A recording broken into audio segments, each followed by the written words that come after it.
Work ചെയ്ത് വണ്ടി തരാമെന്ന് പറഞ്ഞു. ഓക്കെ എന്ന് പറഞ്ഞിട്ട് ഞാൻ പോയി.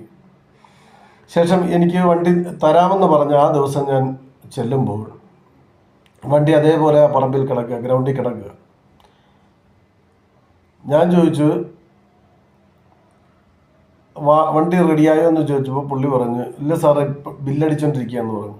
അതായത് 3 ദിവസത്തിന് മുമ്പ് ചെന്നൈയിൽ ബില്ലടിച്ച് തുടങ്ങിയത് 3 ദിവസം കഴിഞ്ഞിട്ടും ആ ബില്ല് അടിച്ചുകൊണ്ടേ ഇരിക്കുക. അത്രയ്ക്ക് വലിയ നീളമുള്ള ബില്ലായിരുന്നത്.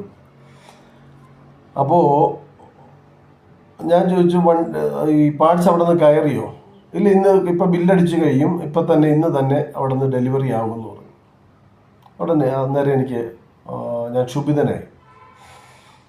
കാരണം അത് ആർക്കായാലും അങ്ങനെ സംഭവിക്കുകയാണ്. കാരണം ഞാൻ അതുപോലെ എൻ്റെ ജോലി സംബന്ധമായിട്ടുള്ള ഞാൻ ലീവ് എടുത്തിട്ടാണ് ഞാൻ ഈ പോയിക്കൊണ്ടിരിക്കുന്നത്. ഈ 4 പ്രാവശ്യമായിട്ട് ഈ വണ്ടി